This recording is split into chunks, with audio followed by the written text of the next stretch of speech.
मिर्जा राजे जयसिंह की कूटनीति आखिर काम आ ही गई। उन्होंने शिवाजी महाराज को मुगल बादशाह से मुलाकात करने के लिए मना ही लिया, लेकिन जाने से पहले शिवाजी महाराज ने अपने हिंदवी स्वराज्य का पूरा बंदोबस्त कर लिया। स्वराज्य के महत्वपूर्ण किले उन्होंने अपनी माता जीजाबाई के अधीन कर दिए।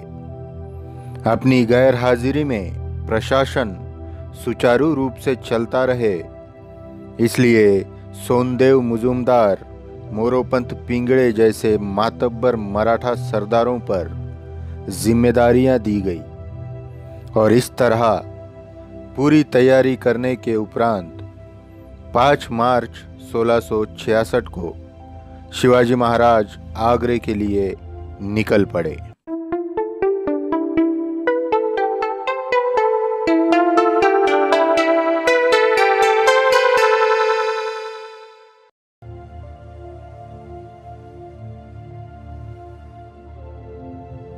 दोस्तों, इस विषय पर अगर आप और विस्तार से जानना चाहते हैं तो कृपया मेरे इन 2 वीडियोस को देख सकते हैं।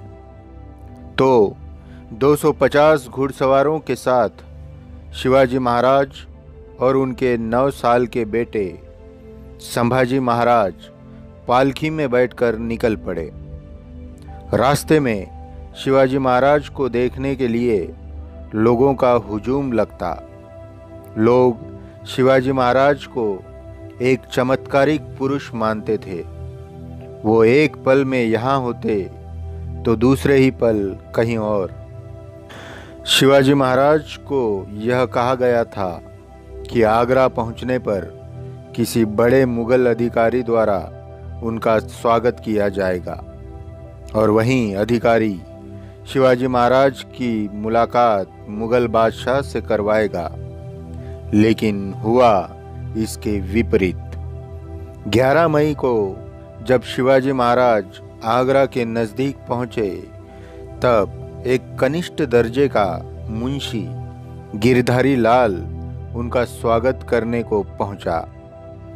वैसे तो मिर्जा राजे जयसिंह के बेटे राम सिंह ही शिवाजी महाराज का स्वागत करने जाने वाले थे, किंतु मुगल बादशाह औरंगजेब ने उन्हें दूसरे काम में लगा दिया।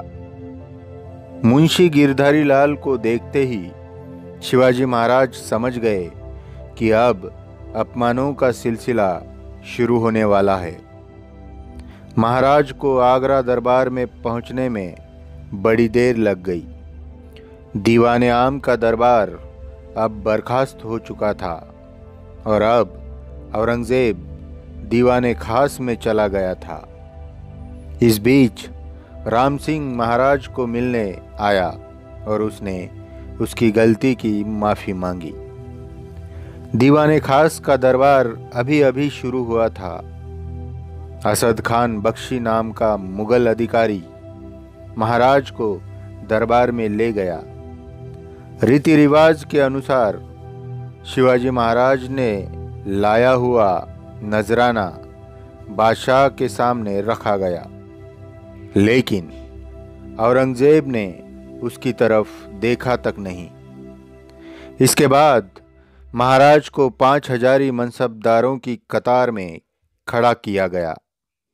शिवाजी महाराज ने राम सिंह से पूछा कि मुझे किसकी कतार में खड़ा किया गया है।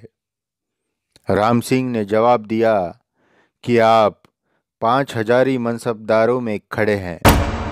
बस इतना सुनना ही था कि महाराज का गुस्सा 7वें आसमान पर गया। महाराज चिल्लाकर कहने लगे कि मेरे सेवक नेताजी पालकर को मैंने 5000 मनसबदारी दी है। उसे छोड़ो, मेरा 9 साल का बेटा संभाजी खुद 5000 मनसबदार है। मैं खुद दक्खन से इतनी दूर से आया हूँ और मेरा इस तरह अपमान किया जा रहा है। ये कौन मेरे सामने खड़ा है? राम सिंह ने उत्तर दिया, जसवंत सिंह। ये जसवंत सिंह जिसने युद्ध में मुझे पीठ दिखाई थी, आज वो मेरे सामने खड़ा है। शिवाजी महाराज का पूरा शरीर थर्राने लगा। शोर शराबा सुनकर औरंगजेब ने पूछा, वहाँ क्या गड़बड़ है? शिवाजी महाराज को अपना अपमान सहन नहीं हुआ और वो वहाँ से यानी भरे दरबार से औरंगजेब को पीठ दिखाकर चलते बने। राम सिंह ने परिस्थिति को संभालने की कोशिश की और औरंगजेब से कहा कि इतनी दूर से आने के बाद शिवाजी महाराज थोड़े थके और बीमार है, इसलिए उन्हें जाने दिया जाए। औरंगजेब ने तुरंत सहमति दी और दूसरे दिन दरबार में लाने को कहा। मुगल दरबार में मिर्जा राजे जयसिंह विरोधी गुट बना हुआ था। साथ ही शाहिस्ते खान के और अनुयायी भी थे। वहाँ मौजूद इन सब ने मिलकर शिवाजी महाराज के खिलाफ औरंगजेब के कान भरने शुरू किए। उसे बताया गया कि आज तक भरे दरबार में कोई बादशाह को पीठ दिखाकर नहीं गया, तो ये छोटा सा डाकू लुटेरा शिवाजी होता कौन है? ये भी मत भूलिए कि इसी ने आपके मामा की 3 उंगलियां काटी थी। इस भड़काने से औरंगजेब भड़क गया और उसने फौलाद खान को बुलाकर शिवाजी महाराज को रनअंदाज खान को सौंपने के लिए कहा। उस समय रनअंदाज खान की प्रसिद्धि थी कि वह जुल्म करने में माहिर था।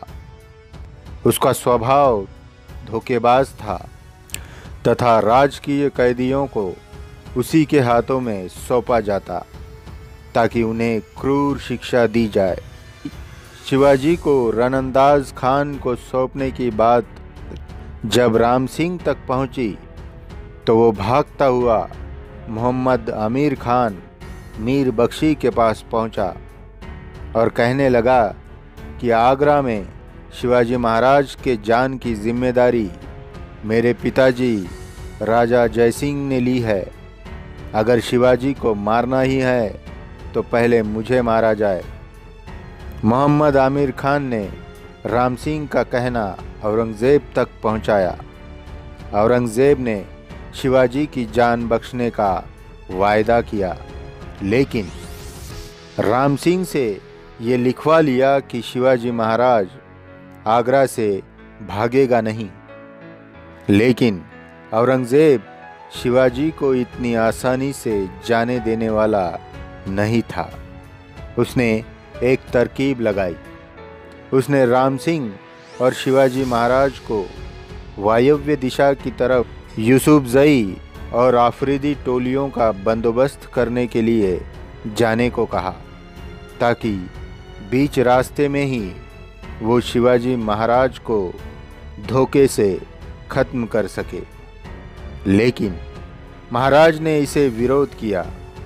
वो इसी बात पर अड़े थे कि औरंगजेब ने उनका अपमान किया है। औरंगजेब ने राजा जयसिंह को पत्र लिखा, जिसका इंतज़ार करने तक शिवाजी महाराज को उन्हीं के निवास स्थान में नज़र कैद कर लिया गया। तो शिवाजी महाराज के जान की हिफाजत के लिए राम सिंह ने भी राजपूत सैनिकों को पहरेदारों में लगा दिया। इस तरह शिवाजी महाराज को औरंगजेब ने नज़र कैद कर लिया। आज के वीडियो में सिर्फ इतना ही। इसके आगे का इतिहास अगले वीडियो में, जिसमें हम शिवाजी महाराज का एक और चमत्कारिक रूप देखेंगे। अगर ये वीडियो पसंद आया हो तो लाइक करें, शेयर करें। कुछ कहना चाहो तो कमेंट में ज़रूर लिखें और सब्सक्राइब करके उत्साह ज़रूर बढ़ाएं। धन्यवाद।